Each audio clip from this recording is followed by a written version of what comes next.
Assalamualaikum warahmatullahi wabarakatuh. Perkenalkan, nama saya Heru Sasmita. Saya dari kelompok 5 akan menjelaskan tentang metode penelitian.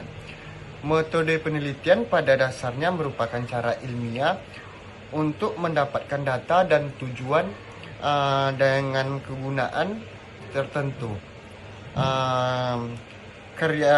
Cara ilmiah di sini yakni secara rasional atau logika, secara sistematis atau teratur, dan yang terakhir secara empiris, yaitu cara berdasarkan pengalaman.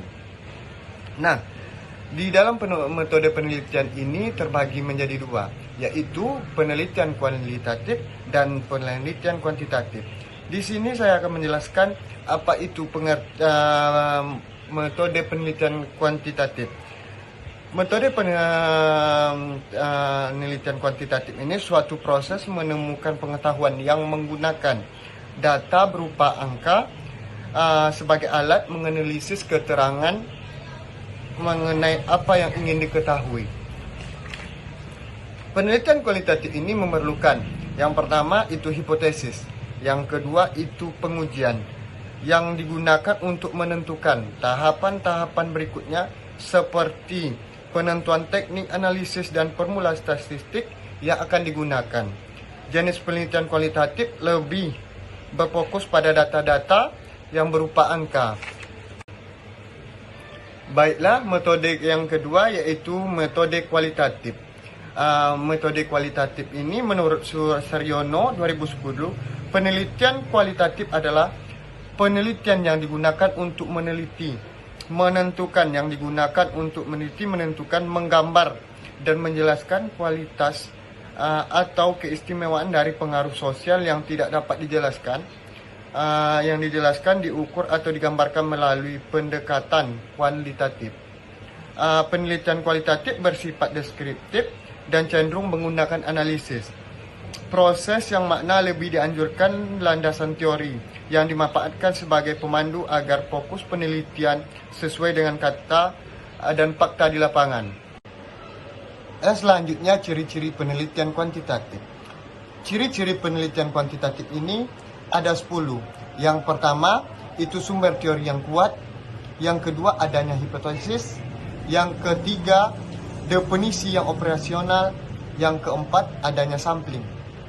Yang kelima, proses pengumpulan data dengan angket. Yang keenam, adanya pembuatan instrumen. Yang ketujuh, adanya pengujian. Yang kedelapan, adanya perhitungan.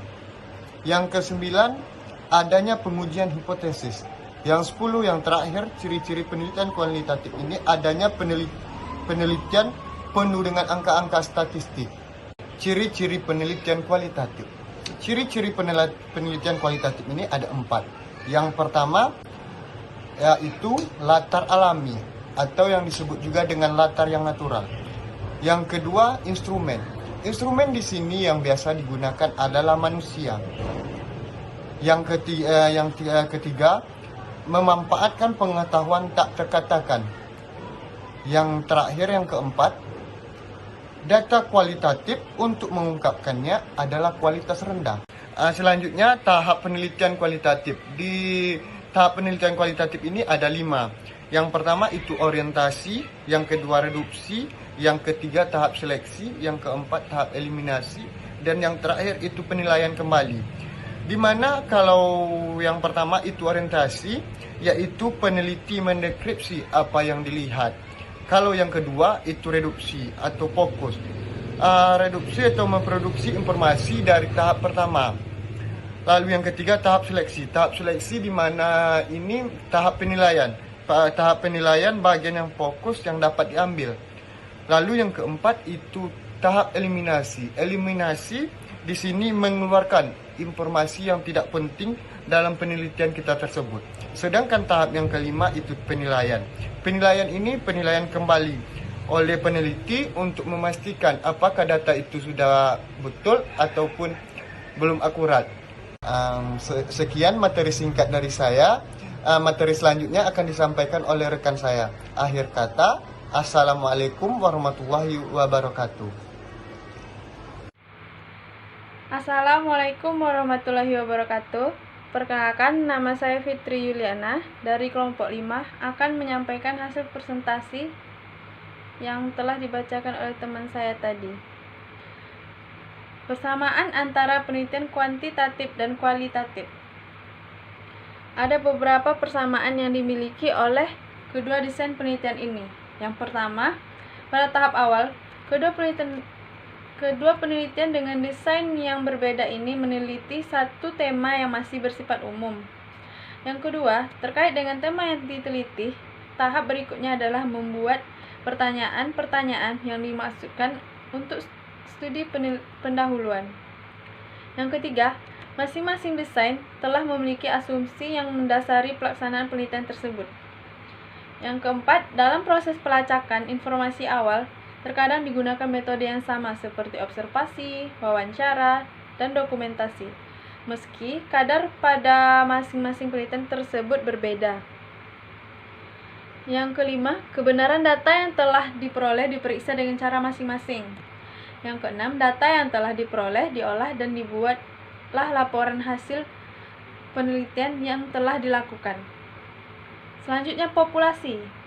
Pengertian populasi merupakan objek atau subjek yang berada pada suatu wilayah dan memenuhi syarat-syarat tertentu berkaitan dengan masalah penelitian. Terdapat dua jenis populasi, yaitu populasi terbatas dan populasi tak terbatas atau tak terhingga.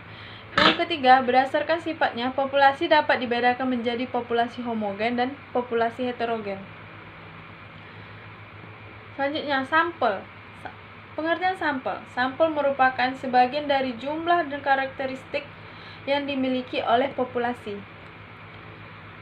Sampel dalam suatu penelitian timbul disebabkan peneliti bermaksud mereduksi objek penelitian sebagai akibat dari besarnya jumlah populasi, sehingga harus meneliti sebagian saja. Penelitian bermaksud mengadakan generalisasi dari hasil-hasil penelitiannya, dalam arti mengenakan kesimpulan-kesimpulan kepada objek, gejala, atau kejadian yang lebih luas. Sampel. Penggunaan sampel dalam kegiatan penelitian dilakukan dengan berbagai alasan, di antaranya ukuran populasi, masalah biaya, masalah waktu, percobaan yang sifatnya merusak, masalah ketelitian, dan yang terakhir adalah masalah ekonomis.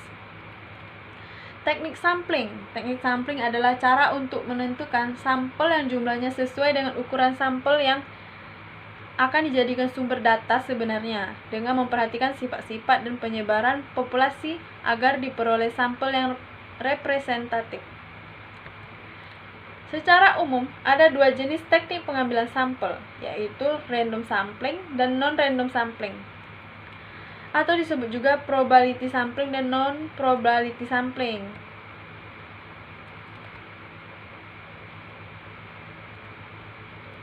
Random sampling atau probability sampling adalah cara pengambilan sampel yang memberikan kesempatan yang sama untuk diambil kepada setiap elemen populasi. Teknik sampel ini meliputi simple random sampling, proportionate started random sampling, disproportionate stratified random sampling. Yang terakhir, area cluster sampling atau sampling menurut daerah. Kesimpulannya, jenis metode penelitian kuantitatif banyak menggunakan hitungan statistik dan tabel dengan kaidah-kaidah tertentu. Penelitian kuantitatif ini menggunakan teknik pengumpulan data dengan kuesioner. Penelitian kualitatif adalah satu metode penelitian yang bertujuan untuk mendapatkan pemahaman tentang kenyataan melalui proses berpikir induktif.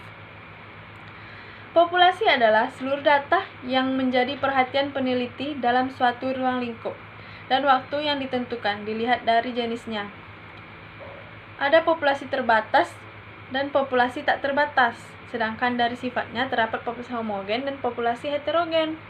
Sampel adalah sebagian kecil dari anggota populasi yang diambil menurut prosedur tertentu yang dapat mewakili populasinya. Sampel diambil dari populasi yang besar yang tidak memungkinkan diambil data secara keseluruhan karena berbagai hal seperti waktu, biaya, dan lain sebagainya. Teknik sampling merupakan cara pengambilan sampel, di antaranya teknik sampling tersebut ada teknik probability sampling. Saran. Kami menyadari dalam pembuatan makalah ini banyak kekurangan. Kami berharap makalah ini tetap memberikan manfaat bagi pembaca. Sekian dari kelompok kami, lebih dan kurang kami mohon maaf. Assalamualaikum warahmatullahi wabarakatuh.